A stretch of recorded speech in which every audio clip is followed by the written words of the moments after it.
A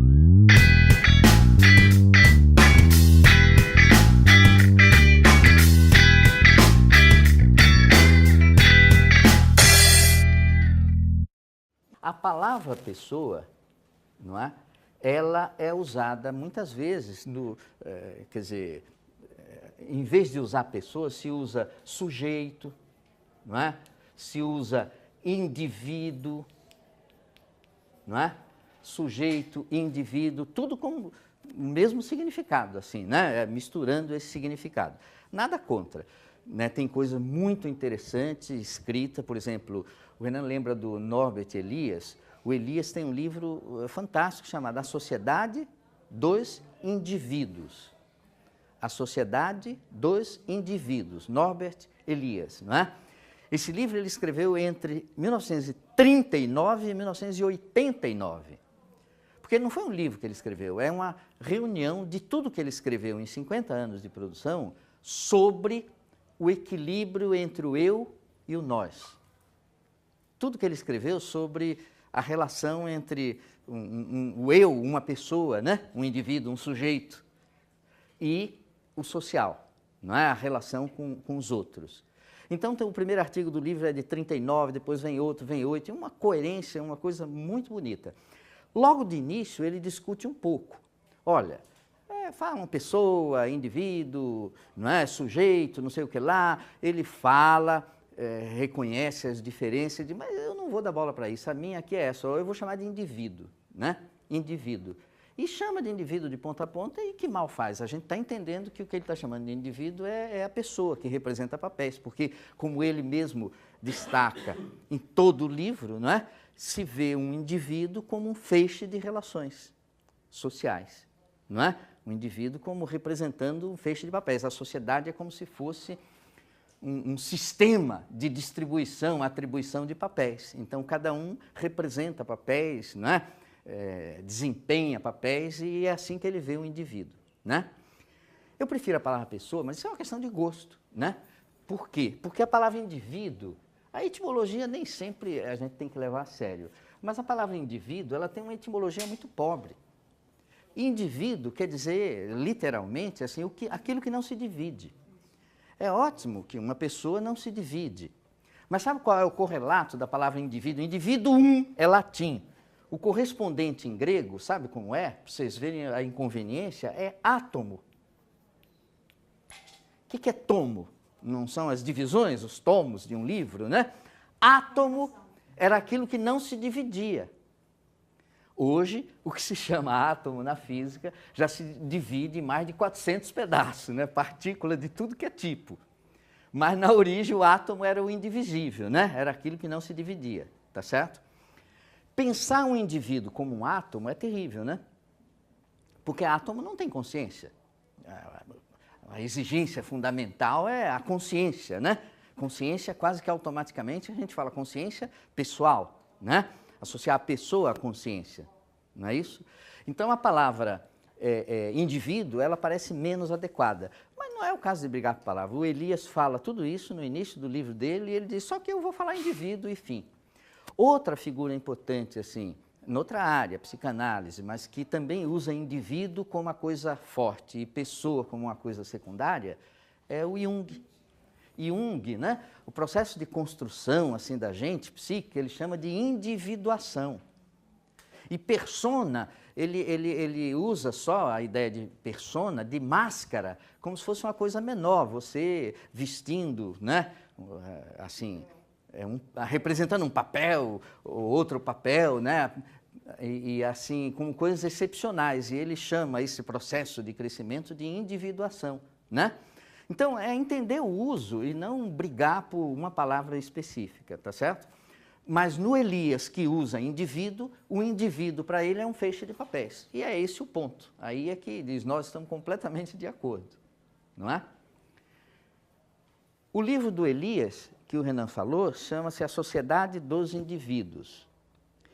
Tem um outro livro de um cientista da área de ciências cognitivas, um cara que trabalhou com Piaget muitos anos e tudo, chamado Minsky. Minsky, Marvin Minsky. E ele é da área dura de ciências cognitivas. E ele escreveu um livro muito interessante, né, chamado A Sociedade da Mente. Você já viu esse livro, Renan? A Sociedade da Mente. O Elias é a sociedade dos indivíduos, né? E no Elias, cada indivíduo é um feixe de relação com os outros. Perfeita a imagem. O Minsky, a sociedade da mente. Terrível a imagem. Sabe por quê? Porque ele analisa a mente, ele é um cientista, né, das ciências cognitivas. E ele pensa os neurônios se associando na cabeça, as sinapses, né, as ligações, mas ele põe assim, a imagem dos neurônios se organizando como a sociedade se organiza, né? A sociedade da mente. Ele está falando do modo como os neurônios se organizam para poder a gente agir assim, agir assado, não é?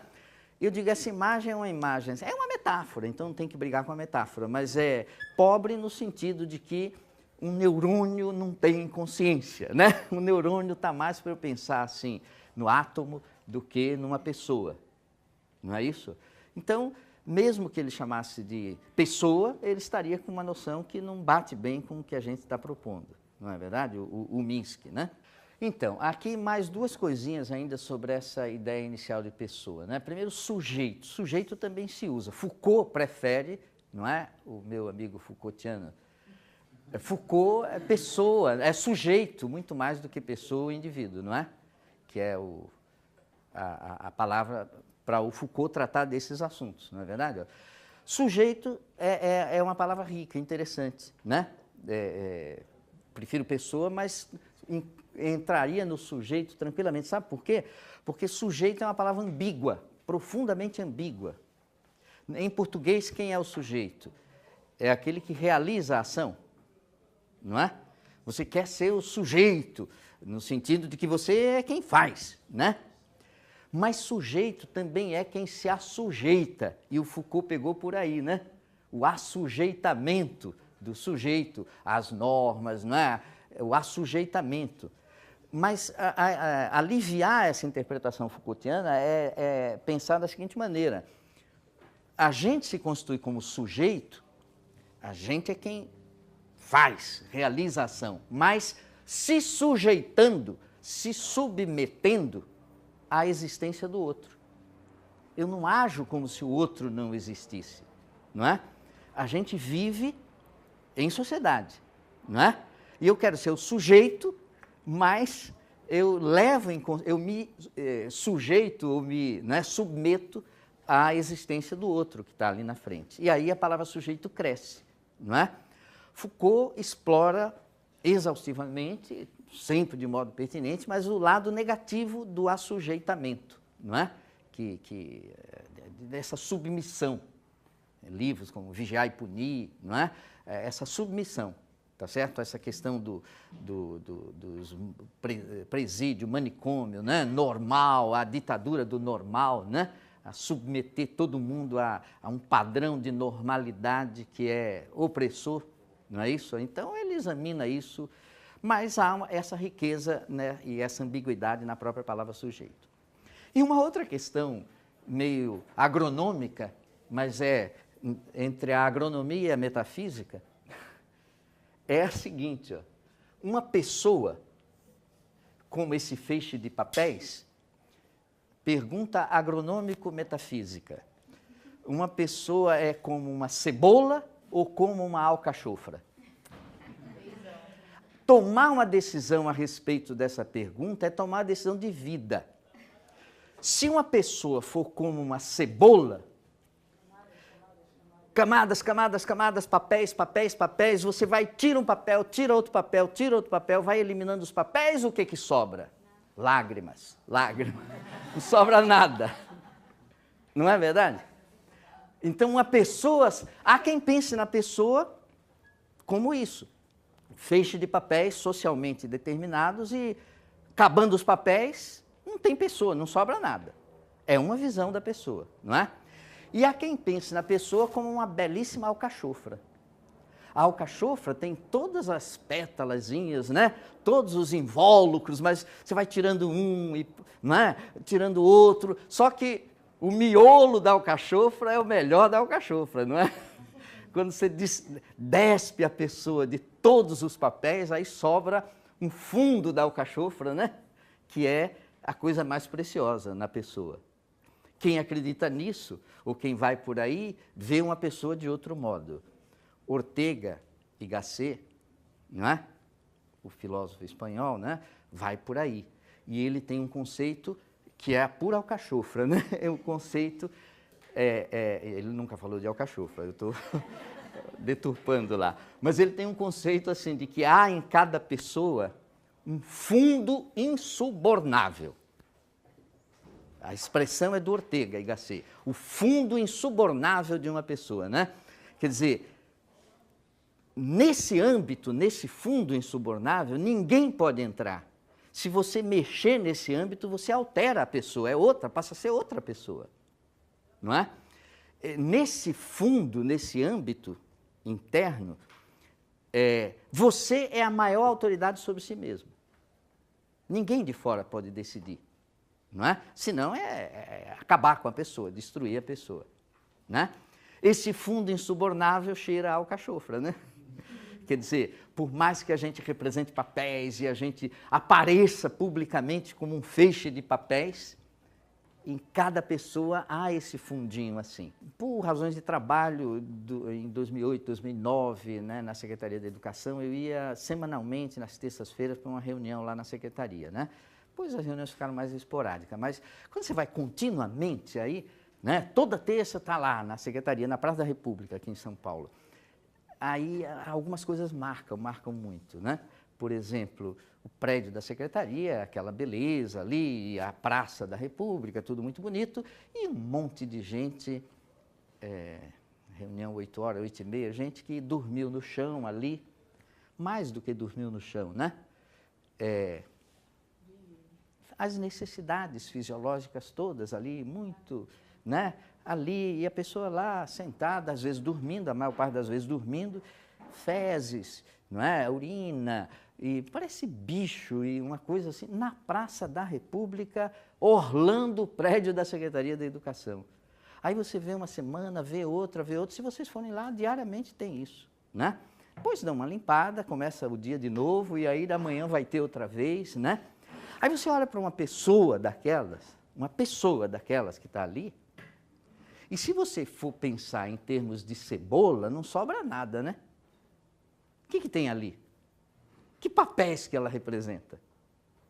Não é? Não sobra nada.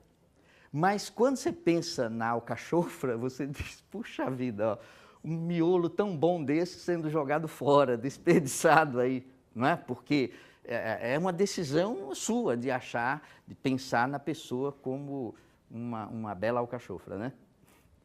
As pessoas têm uma história, né? E não é assim que, de repente, de um dia para o outro, aquela pessoa surgiu ali daquele jeito. Tem uma história. E a história é preciso não perder assim, de vista a responsabilidade pessoal de cada um pela própria vida, não é? As possibilidades e os limites. Claro que não depende só de você, mas claro que depende de você, não é? E aí é que ficam os extremos, né? De um lado dizer assim, o problema é dele, ele que, né? E o outro lado de você ver o modo como a sociedade se organiza, as brechas, não é, que levam a isso. Porque não é uma questão aqui, ali ou acolá, é no mundo inteiro, não é? A gente viu há uma semana, no máximo, documentário muito bem feito, aí acho que na Record, né? Sobre a Somália, né? Vocês viram? Não é? Sobre a Somália, aquelas crianças morrendo sem aguentar o peso da cabeça, né? Morrendo de absoluta inanição, sem água para beber, sem comida, sem nada, não é? E assim, milhares, dezenas de milhares, não é uma, duas, três, e o país em guerra civil, não é? E, então, a situação é uma maluquice, né? Se a gente para pensar apenas com base na racionalidade. Ninguém consegue explicar qual é o projeto, né, que está em curso, qual é a racionalidade no que está em curso, né? A gente vê uma coisa como se estivesse sendo jogada assim ao acaso, né? Vai, ou salve-se quem puder, né? Agora, repito, a questão de se tudo isso faz sentido, se a vida tem sentido, se a vida pessoal de cada um de nós faz sentido, faz diferença ou não, ninguém de fora de nós pode dizer para nós que faz. Ninguém. Isso é uma decisão absolutamente pessoal, né? Você quer, hoje aqui, você decide que nada mais faz sentido. Que sentido faz? Está fazendo mestrado, doutorado, né? Não vê mais sentido em nada, pronto, é uma decisão sua e acabou. O mundo vai continuar igualzinho, né? Você tomou sua decisão, mas o resto do mundo vai continuar girando, né? Agora, é uma questão de fé. Não a fé religiosa, mas a fé de acreditar em alguma coisa. Não há garantias para nada disso, né? Garantias externas para nada disso. É preciso entender, ou pelo menos assim, reinterpretar a ideia do se assujeitar. O poeta Otávio Paz tem um poeminha que eu não vou saber recitar inteiro, mas só 2 versinhos do poema, assim, que eu tenho o poema, quem quiser ver inteiro, mas é assim: a liberdade, Otávio Paz, mexicano, né? A liberdade é a escolha da necessidade. A liberdade é a escolha da necessidade, não é? A gente sempre vive assujeitado. Mas eu quero escolher o que me limita, pô. Não é? Eu quero escolher aquilo que me assujeita, aqui eu vou me assujeitar. A liberdade, no sentido de você não ser assujeitado em nível algum a nada, não existe. No mínimo, cada um de nós é coagido permanentemente pelas leis, pela norma, e a gente quer isso, não é? Agora, aí começa a complexidade, o que torna uma norma legítima. Por que eu tenho que obedecer à norma? Que é o terreno da ética, que é onde a gente espera chegar, não é? Mas as coisas estão ligadas desde o início. Esse é o grande problema, né? A escolha da necessidade do Otávio Paz é uma maneira poética muito rica de ele traduzir a questão da autonomia, não é? Nós queremos autonomia, liberdade tem que ser entendida no sentido de autonomia, não é? Mas o que é nomos? Nomos é lei. E auto, eu me submeto à lei que eu faço. Mas não que eu faço, porque nenhum de nós faz lei. Quem faz lei é deputado, vereador, senador e tudo, né? Democracia direta foi um período curtíssimo, ridiculamente curto na história da democracia, né? Uma coisa muito pequenininha, em Atenas, não teve 50 anos de democracia direta no mundo. Então, sempre, os outros estão fazendo lei por nós, não é? Mas acontece que eu faço uma lei minha. No momento em que eu olho para a lei, eu digo, é justa, eu estou com ela, né? Aí essa lei fui eu que fiz, eu fiz minha. E obedecer a essa lei é ser autônomo, não é? Então, a autonomia não é liberdade ou liberou geral, né? A liberdade sempre tem âmbito e sempre tem assim, assujeitamento, sempre tem limitação, não é? E é isso. Mas vamos voltar a essa ideia. Quer dizer, você não cumprir a lei porque você acha que a lei viola o seu fundo insubornável como pessoa. Mas aí você assume as consequências, não é? De não cumprir. Porque, idealmente, diante da lei, as posições são só 2. Cumpre ou trabalha para mudar. A gente tem os 2 extremos, de sempre dar um jeito, de ser totalmente maleável, totalmente, né? O que não há ética que se sustente se essa maleabilidade é total, não é?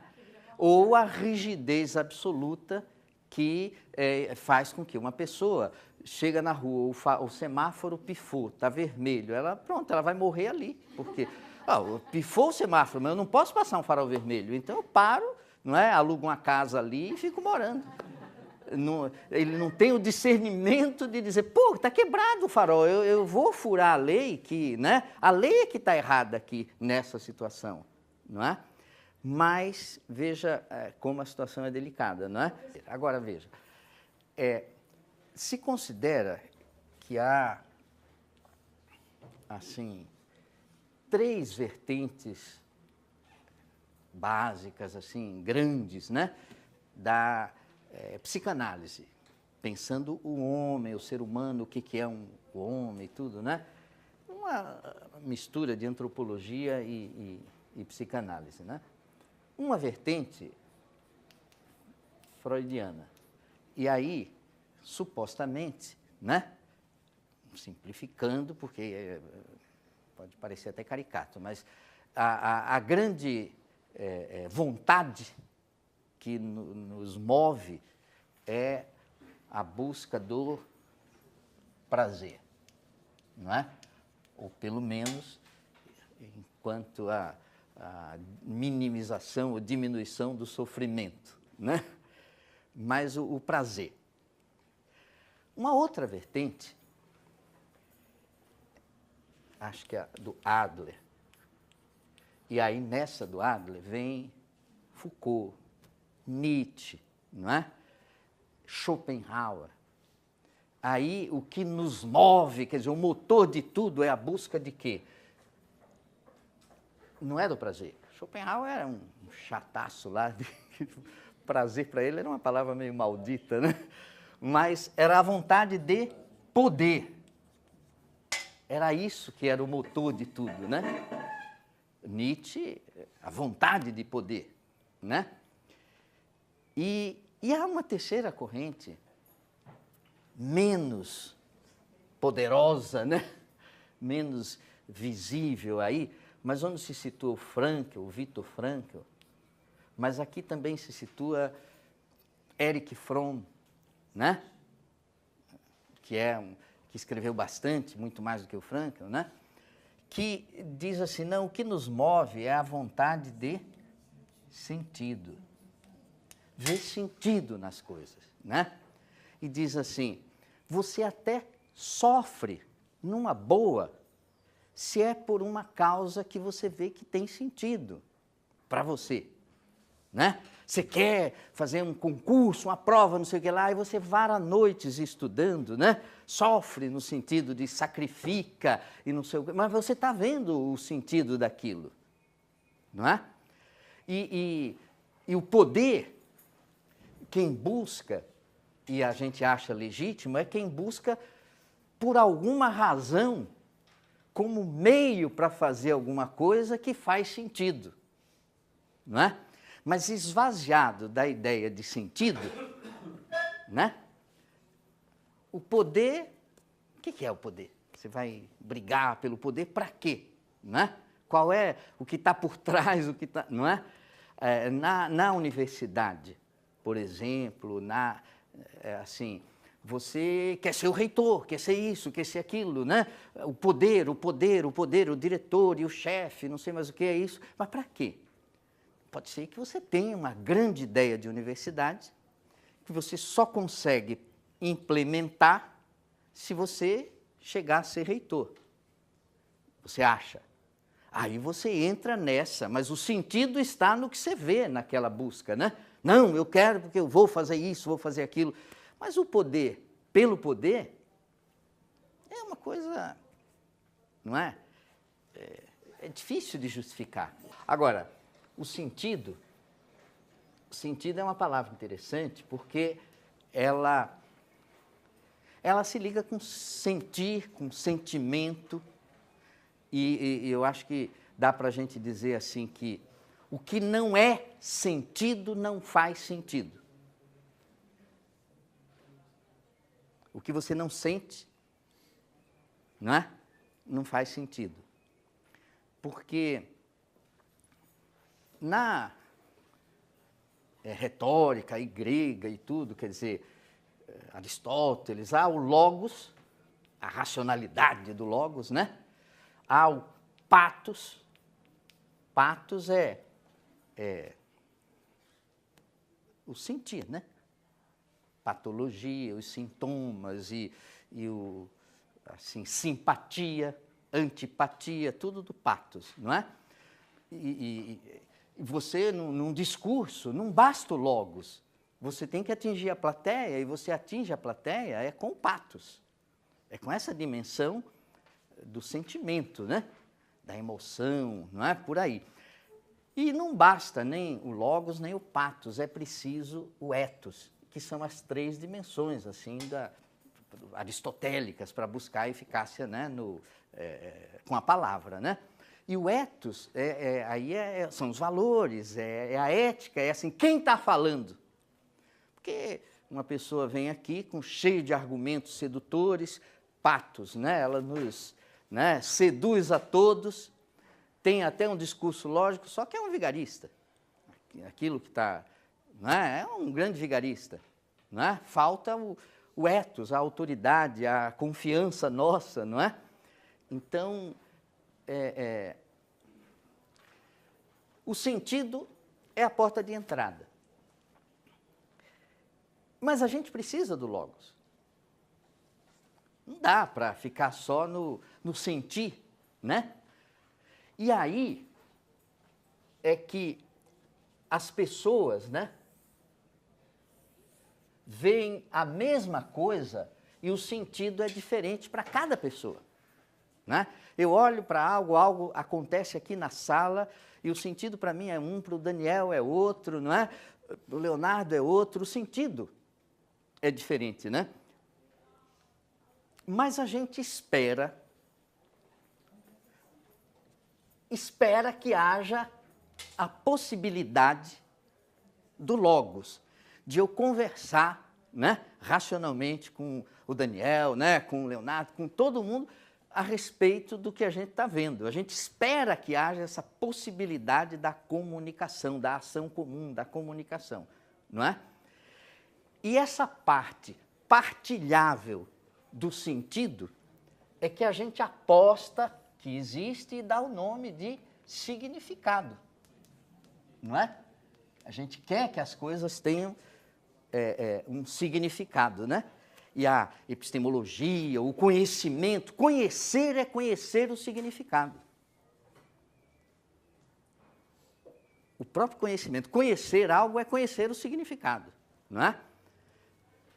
Logos, episteme, demonstrações, justificativas científicas. Só que a gente chega a isso de uma maneira pessoal, sentindo, né? Experimentando, de uma maneira que é absolutamente idiosincrática. Não é? Agora, aí você vai dizer, não acredito que haja nada em comum, não, é uma zoeira só, ninguém entende ninguém. Pronto, é uma maneira de ver, né? Tá certo? O Habermas, por exemplo, que é um filósofo vivo aí, e que trabalha com a ideia de ação comunicativa, com a possibilidade do acordo por meio do discurso, né? Com a razão comunicativa, não é? A ética do discurso, são conceitos habermasianos, né? O povo crítico olha para ele e diz assim, esse cara aí, acreditar nisso ou acreditar na Santíssima Trindade, ou que o Corinthians vai ganhar a Libertadores, é tudo a mesma coisa, né? Não, isso aí não tem credibilidade, né? Onde, ao longo da história, alguém viu isso, as pessoas reunidas, se entendendo, numa boa. Onde se viu isso? Não existe, né? Aí o Habermas diz, eu acredito nisso. E em que você acredita? Né? Qual é a sua aposta? Eu aposto que, se forem, porque ele não é um ingênuo, se forem construídas as condições ideais assim, de fala, conceito também habermasiano, situação ideal de fala, que é se criar uma situação em que todos os participantes têm voz, a palavra não é formatada, porque se dá a voz, mas só pode falar isso ou aquilo, é terrível, é violência, não é? Então ele diz, falta isso. Isso já se conseguiu, diz o Habermas, no nível pessoal, individual. Tem lei, tem isso, tem aquilo, né? Discordâncias mundiais, mas coisas. O Cesare Battisti veio lá da Itália, está sendo julgado aqui, mas tudo em termos individuais, né? Agora, e em termos nacionais? Quem é que julga os Estados Unidos por ter invadido o Iraque, ou quem julga, não é? Quem é que toma essas decisões no nível do direito internacional? Os tribunais internacionais são ridicularizados pela maioria dos grandes países, né? Para não dizer todos, tá certo? E aí o Habermas trabalha e trabalha e trabalha nessa perspectiva, diz, é preciso construir uma ideia de tribunal assim, internacional, não é? É preciso pensar numa declaração de direitos das nações, né? Ou sei lá o quê, direito dos estados, ou uma coisa supranacional. É preciso criar, essa é a aposta do Habermas, uma ideia de cidadania planetária, cidadão do mundo, não é? Independentemente de você ser brasileiro, africano, europeu, a ideia de cidadania, ele não é que contrapõe ou põe em briga, não, mas entrelaça a ideia de cidadania com a ideia de nacionalidade. O Habermas tem um livro interessantíssimo de direito internacional, chamado Facticidade e Validez. É um livrão, um tijolo e coisa grande, né? Só que tem um pequeno capítulo lá dentro que, se vocês quiserem tirar um xerox, eu trago aqui para vocês tirarem, que é precioso. Um pequeno capítulo que o título é Cidadania e Nacionalidade. Pronto, só isso. A origem, a ideia e o entrelaçamento entre as ideias de cidadão, de cidadania e de nacionalidade, de nação, não é? Que é uma ideia bonita, a ideia de nação. O que nos une como nação brasileira? Não é? A língua, a história, que mais, né? A ideia de nacionalidade, porque a intolerância, que é um veneno mundial, não é? A intolerância está muito facilmente relacionada à religião. Aliás, no século XVIII, quando surge a ideia, assim, acho que 17, 18, quando surge essa ideia de tolerância, a busca da tolerância, né? Voltaire escreve a Carta sobre a Tolerância. Ele está falando essencialmente da intolerância religiosa. Só que hoje tem a intolerância religiosa, tudo bem, mas nós estamos vendo intolerâncias de outros tipos, não é? Dentro da escola há uma intolerância disciplinar. O professor de uma disciplina acha que os alunos que não sabem as coisas básicas da sua disciplina não merecem estar vivo. Pô, o cara não sabe isso, pô, da minha matéria. Só que o aluno que está ali, ele sabe outras coisas, não é? Mas, não, é uma besta quadrada, não pode, não sabe nada da minha matéria. Então, a ideia de intolerância é uma ideia, assim, maior, não é? Mas ela surge nesse terreno aí da religião, né? Bom, então, aqui, né, a busca de sentido, a confiança no sentido, mas o sentido como vetor ou como veículo, assim, para o significado. E a epistemologia vai começar aí, no conhecimento, e conhecer é conhecer o significado, não é?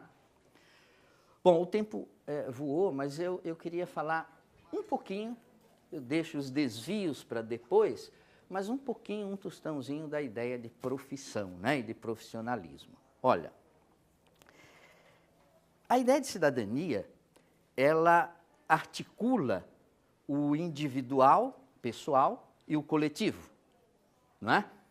A construção da cidadania é a construção da articulação entre o interesse pessoal e o interesse coletivo, não é? As leis políticas, por exemplo, é para garantir isso, essa articulação entre o pessoal e o coletivo. Pois bem, o profissionalismo tem a ver com a articulação entre o interesse público e o interesse privado. Fazendo um paralelismo aí, né? Por exemplo, você procura um médico, porque você acha que ele é um excelente profissional. O que você espera de um excelente profissional? Competência técnica, sem dúvida, dimensão fundamental, né? Então, o profissional tem 3 coisas que caracterizam. A que chama mais atenção é a competência técnica, né? Mas são 3 igualmente importantes, tá certo? Então, você procura um médico que você acha que ele é um bom técnico, ele entende do assunto, né? Mas tem uma segunda coisa que é a marca de um bom profissional, de um profissional, né? O profissional é o que professa alguma coisa, ele tem uma competência e põe em cima da mesa, né? Explicita e põe a serviço do público. Então, ele vai cobrar para o seu trabalho e tudo, mas ele tem que ter compromisso. Compromisso público é a segunda marca de um profissional. Se você procura um médico e procura, ele é o bambambam, né?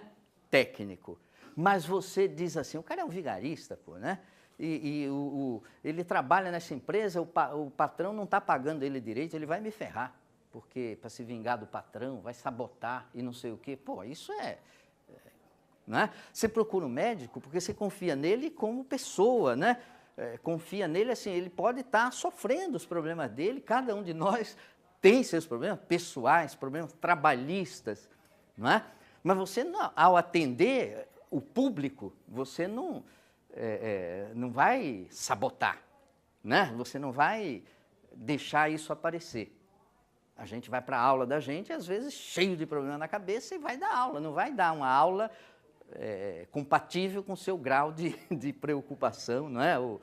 Então, o bom profissional, ele tem competência técnica, mas ele tem que ter compromisso, né? Compromisso é a marca do profissional. Só que esse compromisso não é uma coisa de, vamos dizer assim, de um anjo, né? Porque a pessoa é angelical e aí ela gosta de... Não é uma coisa religiosa, não. Esse compromisso, ele tem que decorrer de uma espécie de autorregulação profissional. Toda profissão em sentido próprio, porque não é qualquer ocupação que é uma profissão, né?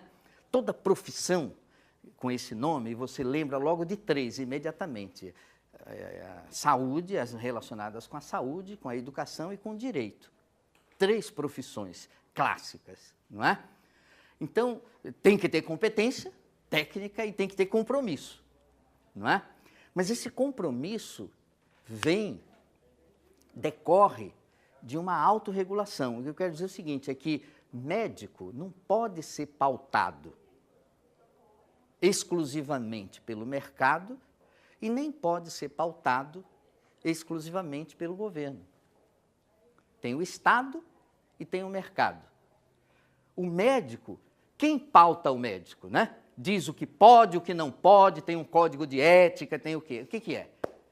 Tem um conselho de medicina, né? Um conselho de medicina, não é isso? Tem entidades de classe que regulam o exercício profissional.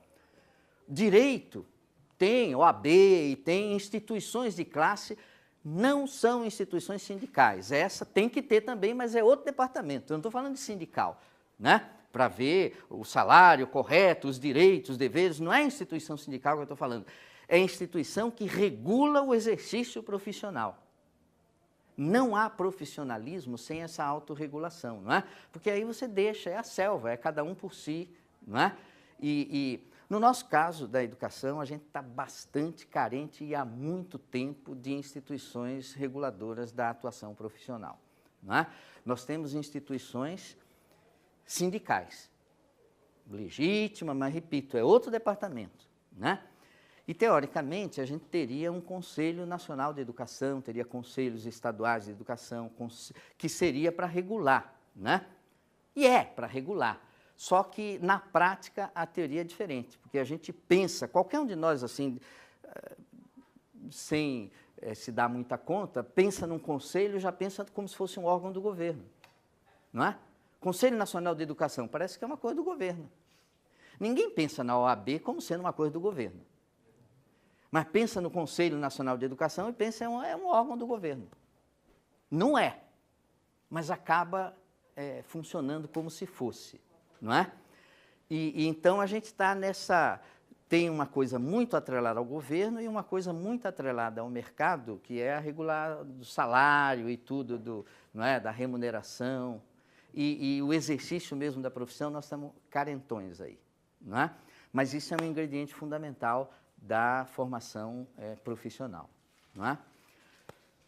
Os desvios, eu deixo para a gente continuar a conversar outro dia. Os desvios na ideia de pessoa, na semana que vem e tudo.